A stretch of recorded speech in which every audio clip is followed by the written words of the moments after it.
Hello everyone, welcome back to the Mutations Class 10 YouTube channel। तो आज हम पढ़ेंगे writing the physical states of chemical reaction. हम कैसे physical state in chemical reaction में लिख सकते हैं। फिजिकल स्टेट्स चार प्रकार के होते हैं। सॉलिड को हम नोटेशन एस होता है, लिक्विड का नोटेशन एल होता है, गैस का नोटेशन जी होता है। ये सारे स्मॉल में आपको लिखने हैं। और एक्वस का नोटेशन ए क्यू होता है। और आपका जो भी वो इक्वेशन में जो भी वो एलिमेंट है उसके साइड में आपको ब्रैकेट देके लिखना है। वो हम देखते हैं।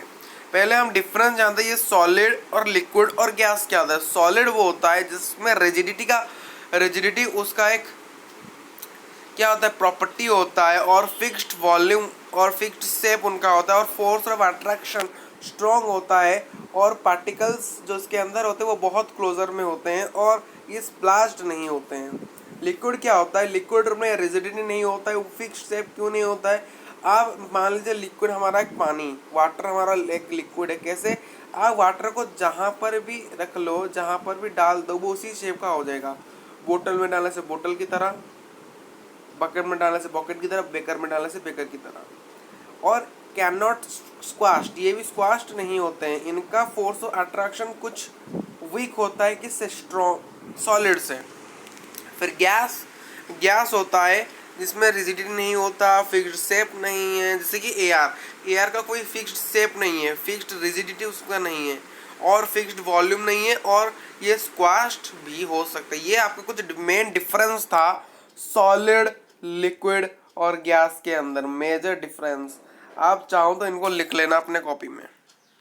What is an aqueous solution. Aqueous solution actually में क्या है, a solution in us with a water as a solvent. जो एलिमेंट वाटर के साथ सॉल्युबल हो। मानो कोई भी पदार्थ या फिर कोई भी एलिमेंट जो कि पानी के साथ सॉल्युबल हो सकता है, वो एक्वस है। जो पानी के साथ मिला हुआ है और जो वाटर जिसका एक सॉल्वेंट हो, ओके, वाटर जिसका सॉल्वेंट हो, तो उसको हम क्या कहेंगे, एक्वस। एक्वस यानी जो एलिमेंट पानी के अंदर डूबा हुआ हो, ठीक, ये है एक्वस। एक्वस यानी कोई बड़ा चीज नहीं है, पानी के अंदर जो चीज, जैसे कि sea water, rain, coca cola, wine, vinegar, ये कुछ एग्जांपल्स। उसी पर अगर आपके एनसीईआरटी को देखा जाए, एनसीईआरटी में कुछ महत्वपूर्ण चीजें दी गई है जिन्हें आपको जानना भी बहुत जरूरी है। जैसे कि अगर हमें केयरफुली किसी चीज को बैलेंस करना है तो हमें फिजिकल स्टेट तो लिखना ही पड़ता है भाई। अगर एग्जाम में एग्जामिनर बोलता है आपके एग्जाम में भाई फिजिकल स्टेट लिखिए, तो अभी लिखना, नहीं तो क्या होता है कभी कभी गड़बड़ हम कर लेते हैं।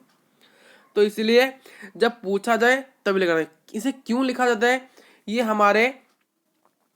हमारे केमिकल इक्वेशन को मोर इंफॉर्मेटिव बनाता है, बहुत इंफॉर्मेशन देता है, बहुत क्या बनाता है, डेकोरेटिव बनाता है, बहुत इंफॉर्मेटिव बनाता है, जिसकी वजह से हमें पता चलता है ये एलिमेंट क्या क्या है। फिजिकल स्टेट्स क्या होते हैं, gaseous, liquid, aqueous and solids, GLAQS।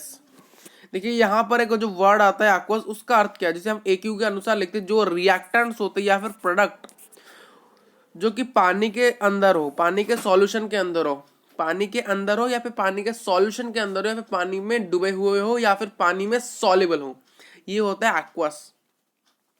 कोई नया वर्ड नहीं है, ठीक। अगर आप मैं बोलूँ, आप हमने पिछले क्लास में एक इक्वेशन को बैलेंस किया जिसका नाम था आयरन के साथ अगर वाटर को अगर हम रिएक्ट करेंगे तो क्या निकला, फेरिक ऑक्साइड के साथ ऑक्सीजन।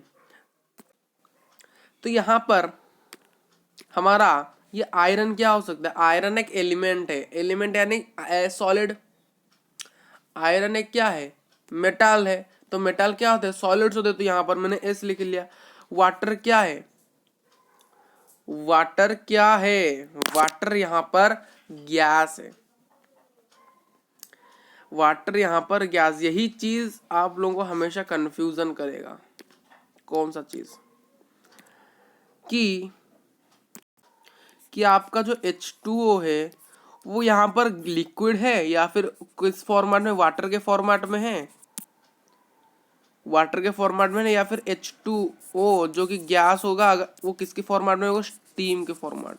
ये आपको देख के करना है। इसीलिए कहा जाता है अगर फिजिकल स्टेट्स दिया गया है तो लिखिए, नहीं दिया गया तो मत लिखिए, ठीक। ये गैस है, यहाँ पर ये स्टीम के फॉर्मेट है इसलिए गैस हो गया। और फेरिक ऑक्साइड क्या है, फेरिक ऑक्साइड यानी एक यहाँ पर देखिए आप इसे कैसे कंपेयर करें, यहाँ पर देखिए आयरन है उसके साथ ऑक्सीजन है। आयरन यहाँ पर एक मेटल है, मेटल के साथ कुछ ऑक्सीजन मिल गए हैं तो वो मेटल क्या गैस हो जाएगा, नहीं वही मेटल रहेगा तो इसलिए सॉलिड। फिर क्या हाइड्रोजन क्या है, गैस है। देखिए यहाँ पर नोट करना है कि जो सिंबल जी है जो कि यूज किया गया है हाइड्रोजन के साथ, जो कि इंडिकेट कर रहा है कि the water in the form of steam, ये जो पानी है, ये जो वाटर है हमारा लिक्विड, अगर लिक्विड का फॉर्म होता है वाटर होता है, ये जो वाटर यहाँ पर पता चल रहा है, अगर हम इस वाटर के साथ गया जी लिख दे, अगर वाटर के साथ क्या लिखा जाए H2O के साथ यहाँ पर जी लिख दे तो पता चलेगा कि ये जो वाटर है किस फॉर्मेट में, स्टीम के फॉर्मेट में है गाइस।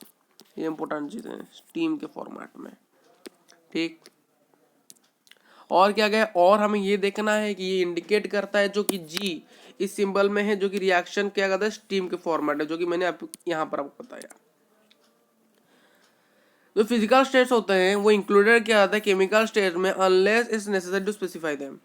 अगर आपको बोला जा रहा है करिए तो करना है, नहीं तो वो नेसेसरी नहीं होते हैं, अननेसेसरी होते हैं। समटाइम्स द रिएक्शन कंडीशन, कुछ कभी कभी वो रिएक्शन टेम्परेचर के फॉर्मेट में भी हो सकते हैं, प्रेशर के फॉर्मेट में भी हो सकते हैं, कैटालाइस्ट के फॉर्मेट में हो सकते हैं। जैसे कि हम टेम्परेचर कहाँ पर ज़्यादा हीट निकल जा रहा है तो वहाँ पर टेम्परेचर हो जाता है, प्रेशर कहाँ पर ज़्यादा प्रेशर, कैटालाइस्ट भी उसी प्रकार का एक चीज़ है। For the reaction indicated above और एंड बिलो द एरो, देखिए यहाँ पर कुछ एग्जाम्पल आपकी बुक में ये रहा। देखिए ये जो लास्ट इक्वेशन 1.12 आपका कौन सा इक्वेशन है, ये आपका फोटोसिंथेसिस का इक्वेशन है।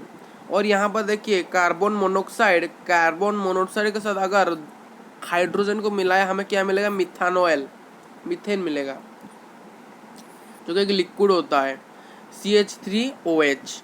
ये क्या है, यहाँ पर जो 340 ATM लिखा है ये क्या है, ये एक प्रेशर है, ये क्या है, एक प्रेशर है, प्रेशर वहाँ पर दिया गया है।